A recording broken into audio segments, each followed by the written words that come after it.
नमस्कार साथियों।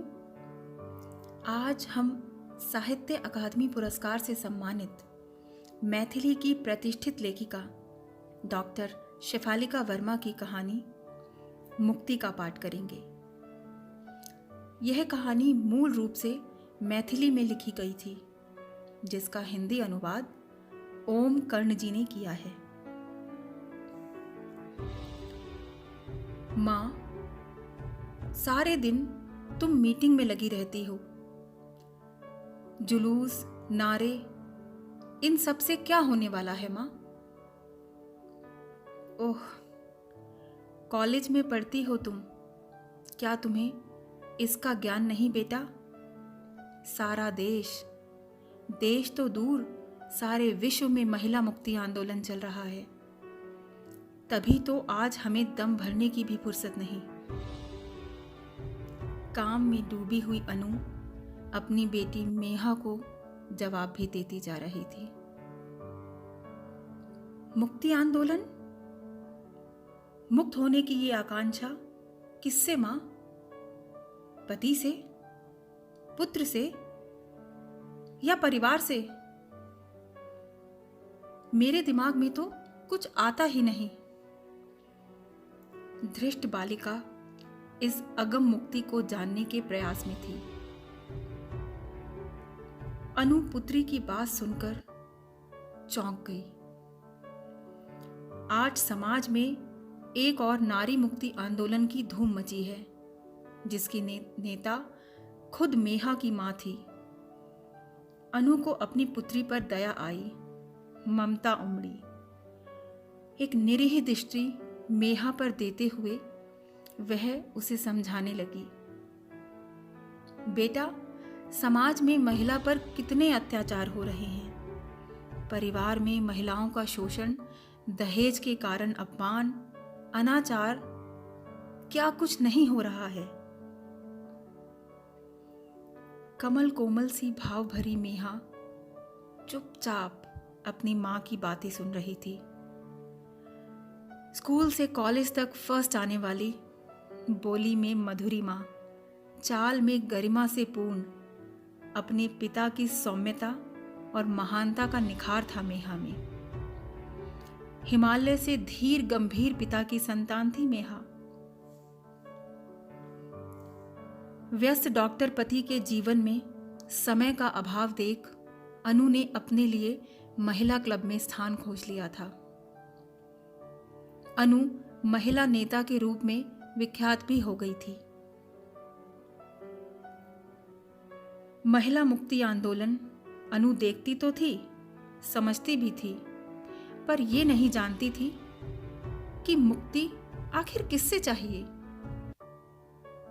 वह बड़े बड़े बैनर लेकर अर्धनग्न, स्लीवलेस, बैकलेस ब्लाउज में झिलमिलाते पारदर्शी आंचल में नियॉन रोशनी की तरह झिलमिलाती देह की दीप शिखा में एक दूसरे की देह पर गिरती पड़ती, हंसती बोलती, बीच सड़क पर नारों से ज्यादा प्रदर्शन करती, और मेहा का मन वितृष्णा से भर उठता।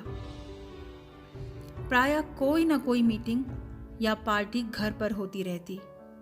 मेहा सबसे अलग अपने रूम में रहती। वह केवल चाय नाश्ता लेकर ही बैठक में जाती। उधर डॉक्टर साहब भी निश्चिंत रहते कि पत्नी कम से कम व्यस्त तो हो गई है। उस दिन मीटिंग में बातें मेहा के कानों में गर्म शीशे की तरह पिघल रही थी। मिसेस चौधरी अपनी प्रोफेसर बहू के साथ आई थी।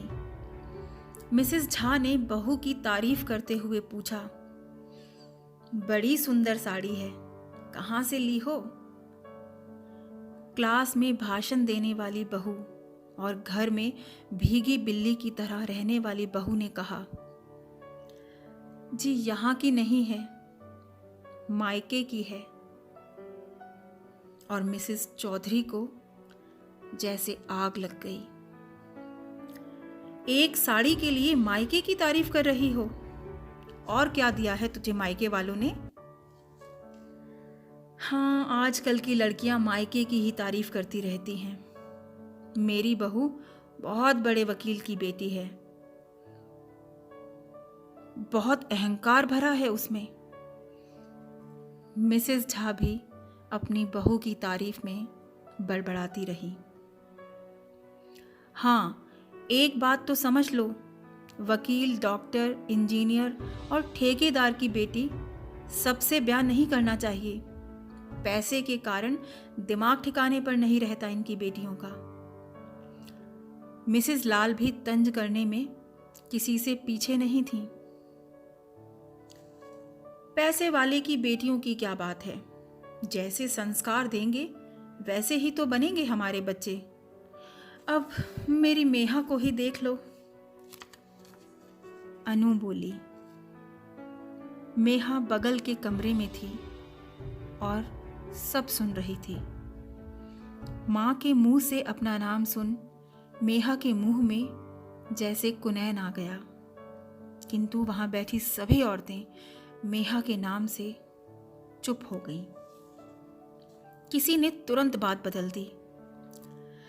इतनी अच्छी लड़कियों की शादी दहेज के कारण नहीं होती।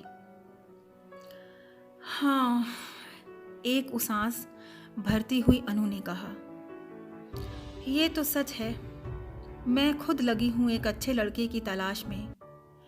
प्रसाद जी वकील साहब का प्रोफेसर बेटा है। उसकी कीमत 4 लाख रुपए, साथ में टीवी, फ्रिज, क्या क्या नहीं चाहिए।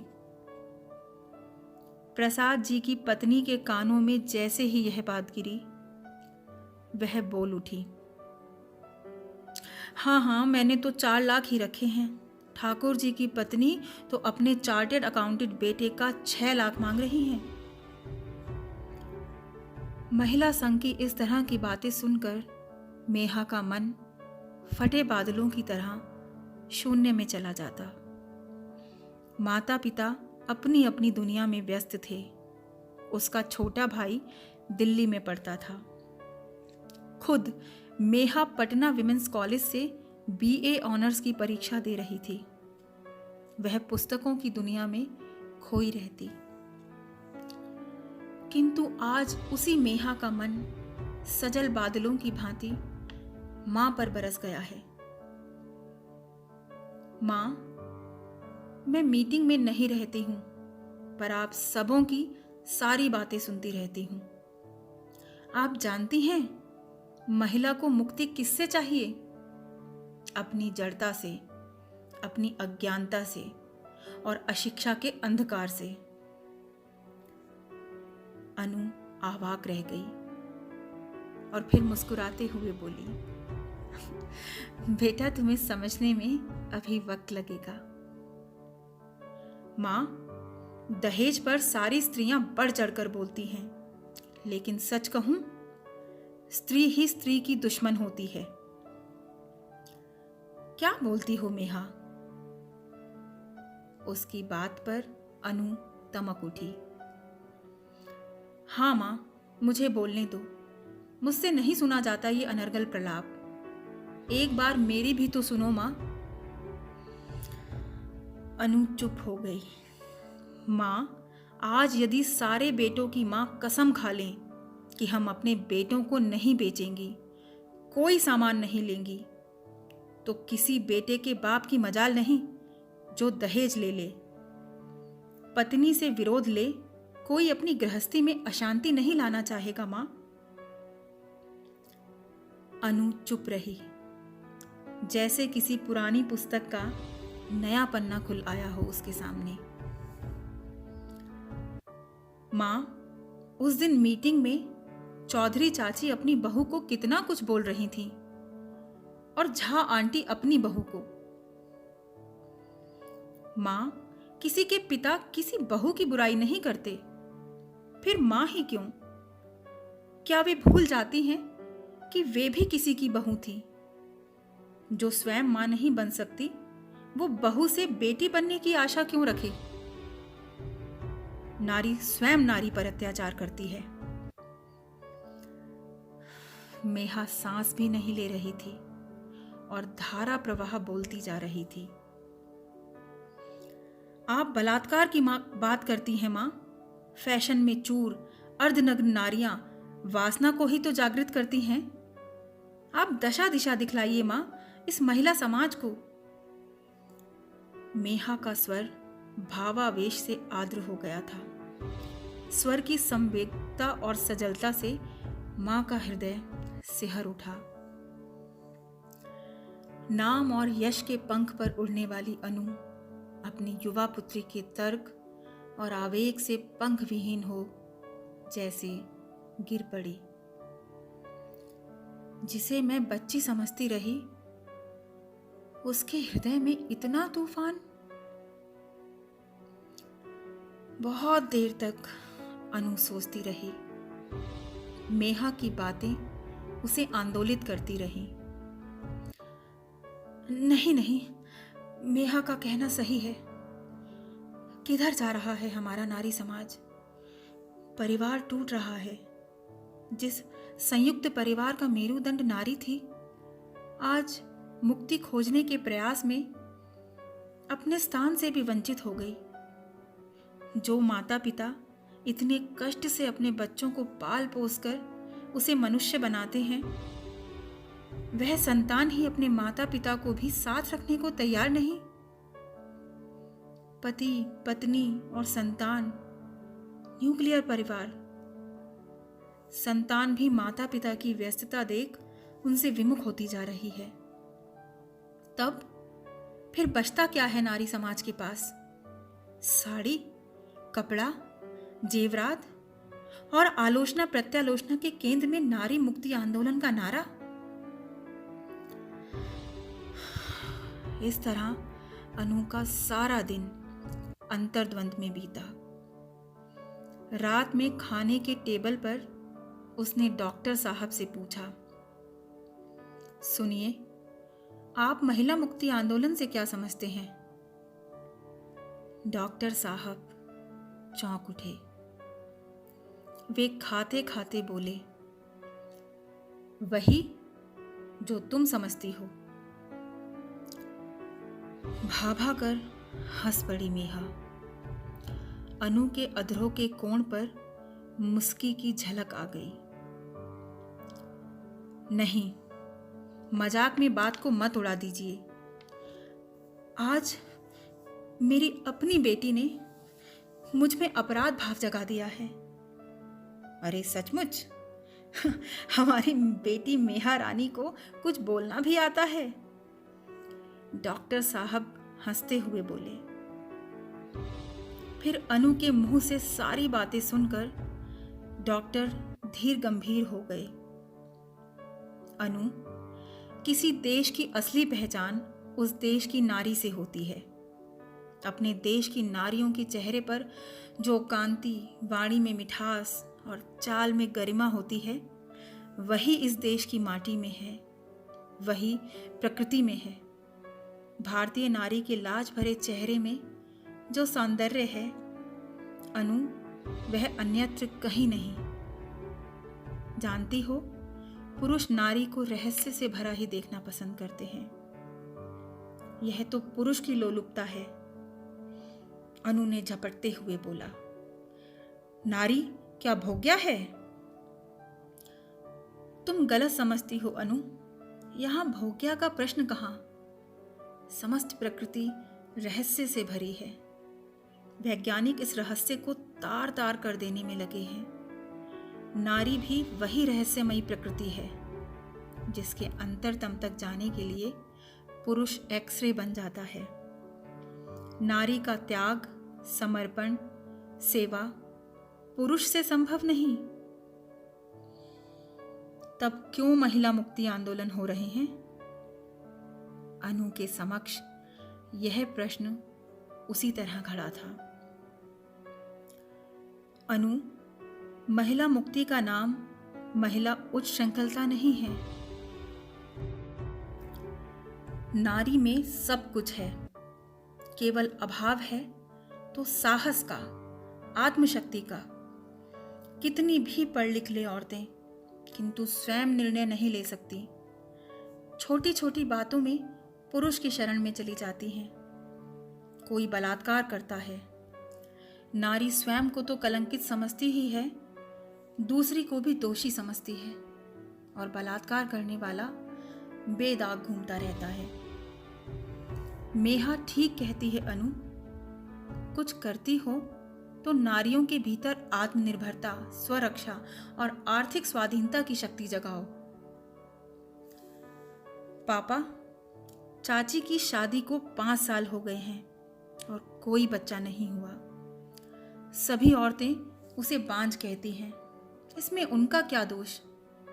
मैं तो माँ से यही कहती हूँ, औरतें ही औरतों को सताती हैं, मर्द तो मूंछों पर ताव देते रहते हैं। मेहा तमा गई थी यह बात कहते हुए। नहीं बेटा, ऐसा नहीं होता। स्त्री जाति के सुख दुख नहीं देखकर सिर्फ अपने परिवार का हित अहित देखती है। और स्त्री ही क्यों, क्या पुरुष अपने परिवार का हित अहित नहीं देखता? दूसरे पुरुष के भीख मांगते देख कहां वह अपनी जेब काट कर उसे दे देता है। डॉक्टर साहब की बातों से मेहा जितनी उद्विग्न थी उतनी ही अनु व्यथित। आज तक महिला समिति में किए गए सारे कार्य उसे सारहीन लगने लगे। वह रात भर करवटें बदलती रही। क्या क्या सोचती थी, कितनी अच्छी बातें डॉक्टर साहब और खुद उसकी बेटी मेहा ने कही। मन को शांत कर उसने अपने सारे सोच को मेहा की तरफ मोड़ दिया। इस तेजस्विनी बेटी के भविष्य का क्या होगा? डॉक्टर साहब गरीबों के मसीहा थे। वो मरीजों का पैसे के लिए नहीं बल्कि मर्ज दूर करने की प्रैक्टिस करते थे, इसलिए उनके पास गरीब ज्यादा आते। उनका यश भी शीर्ष पर था, पर पैसे के धनी नहीं थे। लाखों लाख में लड़के बिकने लगे। तभी समाज में शुरू हो गया, लड़का सड़क पर से उठाओ, जबरदस्ती शादी कराओ। बड़ी अजीब सी स्थिति थी। मेहा के मामा विपुल मेहा के योग्य वर की तलाश में थे। डॉक्टर साहब भी विपुल बाबू पर सारा भार सौंपकर निश्चिंत रहा करते। एक दिन न जाने कहां से पछवा की तरह विपुल बाबू आए और अनु के कानों में कुछ गुनगुना गए। विपुल, कुल खानदान सब देख लिया है ना?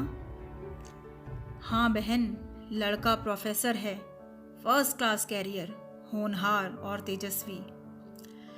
यह बात अपनी बहन को बताते हुए विपुल बाबू बहुत उत्साहित थे और अनु चिंतित। क्या डॉक्टर साहब को उसके पिता से बात कर लेने की जरूरत नहीं? ये कुछ अटपटा नहीं लगता? नहीं बहन, अब समय कहाँ है। मैं सबसे मिल चुका हूं। आज से 5वें दिन शादी के लिए फिक्स कर दिया है। विपुल की बात सुनकर डॉक्टर साहब भी चुप रह गए। वह मेहा के लिए थोड़ा सोच में पड़ गए। देखते ही देखते घर में रौनक आ गई। शादी की तैयारियां शुरू हो गई। मेहा पहले तो अचकचा गई, फिर मां की चिंता और उनकी इच्छा जानकर चुप रही। कहाँ तो वह अपना करियर बनाने में लगी थी और कहाँ अचानक यह शादी की बात। साधारण साज सज्जा के साथ तैयारी पूरी हो गई। 10-12 बारात के साथ दूल्हे राजा पहुंचे। लड़का सुंदर था, किंतु उसके निर्विकार चेहरे पर एक उदासी, एक विराग भाव, जैसे उसके अंतर में कोई छटपटी हो। विपुल के हाथों में सरात बरात दोनों का प्रबंध था। लड़के का एक भाई लड़के से सटे हुए खड़ा रहता। उसके 3-4 दोस्त लड़के को घेरे रहते और इधर मेहा की 3-4 सहेलियां उसे घेरे रहती थीं। हंसी मजाक के बीच शादी की सारी विधियां संपन्न हुई। सिंदूर दान का समय आ गया। शांत और धीर लड़के के हाथ में सिंदूर दिया गया। अचानक रात विषैले सांप में परिवर्तित हो गई। शादी के साज सामान विषैले कीड़े की तरह मंडप में रेंगने लगे। लड़का सिंदूर लिए हुए खड़ा था। लड़की की दोस्त उसे घेरे जोरों से ठहाके लगा रही थी। प्रोफेसर साहब शांत भाव से मेहा की मांग में सिंदूर दे रहे थे और फिर झपट्टा मार मेहा की चारों दोस्तों की मांग में भी सिंदूर डाल दिया उसने। स्थिति भयावह हो गई। मानो धरती कांपने लगी, लोगों के कलेजे कांपने लगे। ये क्या कर दिया लड़के ने? मैंने अपनी पत्नी के अलावा इन चारों लड़कियों से भी शादी कर ली है। अब ये पांचों पत्नियां मेरी हैं। यह सुनते ही सबों के अधर की हंसी खत्म हो गई। चेहरे पर राख उड़ने लगी। किसी के मुंह से कोई शब्द नहीं निकल रहा था। चारों लड़कियां मेरी पत्नी हैं, जिनका मैं नाम भी नहीं जानता। ये सारे विध व्यवहार में साथ रहीं। शास्त्रों के अनुसार ये अब मेरी पत्नियां हैं। प्रोफेसर की बात सुनकर पंडितों ने सर झुका लिए। किसी के पास हठात हुई इस घटना का कोई जवाब नहीं था। अपने जीवन के इस पोस्टमार्टम को देख मेहा को काटो तो खून नहीं, स्तब्धता के आवरण को चीरता मौन भी मुखर हो जाता है। इस मौन में त्रिशंकु की तरह अटकी मेहा को जैसे ही होश आया, उसने दुल्हन की सज्जा माथे पर से हटाई और सीधे उस लड़के से पूछा, आपको मेरा नाम भी नहीं मालूम? ये असत्य है। ये सत्य है। अब प्रोफेसर साहब को भी ताकत आई। विपुल बाबू इस शहर में 5 दिनों से मुझे बंधक बनाए हुए थे। वे अपनी कोई सहायता करने के बहाने मुझे यहाँ ले आए थे। मैं खुश था, चलो किसी के काम तो आया। लेकिन उन्हीं 5 दिनों में मुझे पता चला इन लोगों का एक गिरोह है जो लड़कों को उठाकर ले जाते हैं और जबरदस्ती उनकी शादी करवाते हैं। सिंदूर दान के बाद जब विपुल बाबू ने मेरी जान छोड़ी, तब मैं आप सबको कह पाया। दीनहीन प्रोफेसर साहब की बातों ने जैसे सबों को काठ बना दिया। नहीं नहीं, ऐसा नहीं हो सकता, ऐसा नहीं हो सकता।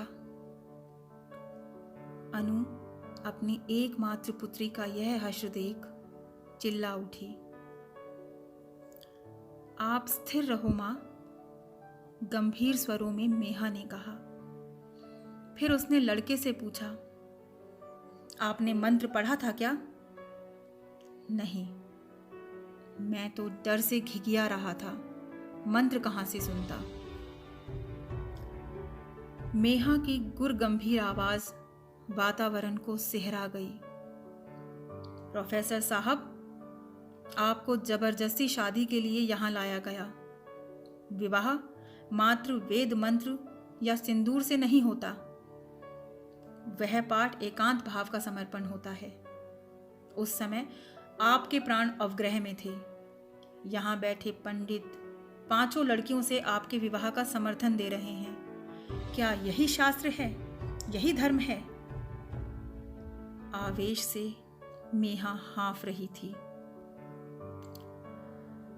उसने किंचित सांस ली और गंभीर स्वर में कहा, प्रोफेसर साहब, मैं आपको मुक्त करती हूं। मैं इस विवाह को विवाह नहीं मानती और न ही मेरी ये निरीह दोस्त मानती हैं। हम इतने गुजरे नहीं हैं प्रोफेसर साहब। आप चकित न हो। मैं एक लड़की होकर, एक नारी होकर यह सब आपसे कह रही हूं। नारी की स्थिति मात्र विवाह ही है, ऐसा मैं नहीं मानती। विवाह स्त्री पुरुष का समर्पण है। मैं इतनी छोटी हूं आपके सामने, फिर भी आपको कह रही हूं, ये सब मैं नहीं, मेरे पिता की दी हुई शिक्षा और संस्कार हैं। मैं अकेली नहीं हूं, मेरे साथ मेरे माता पिता की शक्ति है। मैं इस सिंदूर को नहीं मानती जो जबरदस्ती दिया जाए और एक साथ 5-5 लड़कियों को धर्म की दृष्टि में मान्य भी हो जाए। प्रोफेसर साहब अवाक रह गए। उनकी बुद्धि एक चतुर्थ वर्ष की छात्रा के तर्क वितर्क और ओजस्विता के सामने जैसे निष्प्राण हो गई। वो क्या सोच रहे थे, कितने भयभीत थे, पर यहां तो पूरा पासा ही पलट गया। सभी अतिथि बड़बड़ा रहे थे, क्या हो गया जमाने को, ना तो ऐसा बदमाश लड़का ही देखा हमने और ना ही ऐसी अगत्ती लड़की। डॉक्टर साहब अब शांत, स्थितप्रज्ञ, चुपचाप एक और खड़े थे। अनु का मन भी पुत्री की बातों से स्थिर हो रहा था। मेहा भी जलमय मेघ की तरह विनीत खड़ी थी। मां, आप अपने महिला संघ से ना डरें। आप सबों के आशीर्वाद से ही मैं शक्तिमय हो उठी हूं। और पुनः प्रोफेसर साहब की तरफ देखकर वह बोली, मैंने आपको मुक्त कर दिया। महिलाएं मुक्ति के लिए आंदोलन करती हैं, पर वे नहीं जानती मुक्त करने का सबसे ज्यादा अधिकार और शक्ति खुद महिलाओं के पास है। आप अपने घर जाइए और जो हुआ उसे एक बुरे सपने की तरह भूल जाइए। लीजिए, इस सिंदूर को मैं भी आपके सामने ही पोंछ लेती हूँ। और यह कहकर मेहा अपने माथे के सिंदूर को पोंछने लगी। प्रोफेसर साहब जैसे एक अस्तित्व व्यापी मूर्ता में पड़े हों। उनकी तंद्रा टूटी। अज्ञात सम्मोहन से आविष्ट उन्होंने मेहा के हाथ पकड़ लिए। तुम धन्य हो, मेरे लिए पूज्य भी। मेरे अपराधों को क्षमा करो, तुम मेरी हो। आहिस्ते से हाथ छोड़ती मेहा ने कहा, नहीं प्रोफेसर साहब, मैं एक उदास पराजित पत्नी की जिंदगी नहीं जीना चाहती हूँ। मैं इस शादी को स्वीकारूंगी तो समाज में आए दिन कितने लड़कों को बहला फुसलाकर बंधक रख शादी होती रहेगी। जबरदस्ती उसे सधवा बनाकर विधवा की जिंदगी जीने को विवश कर देता है समाज। मैं इसका विरोध करती हूँ। ठीक है मेहा, मैं आऊँगा अपने पूरे परिवार के साथ बारात को लेकर। अनायास मिले इस हीरे को मैं नहीं छोड़ूंगा। प्रोफेसर साहब का हत शून्य आत्मसम्मान जाग चुका था। मेरे अपूर्ण ज्ञान की पूर्णता हो तुम। मैं जल्द आ रहा हूँ। और प्रोफेसर साहब डॉक्टर साहब और अनु के चरणों में झुक गए। उम्मीद है यह कहानी आप श्रोताओं को पसंद आई होगी। फिर मिलते हैं एक नई कहानी के साथ। नमस्कार।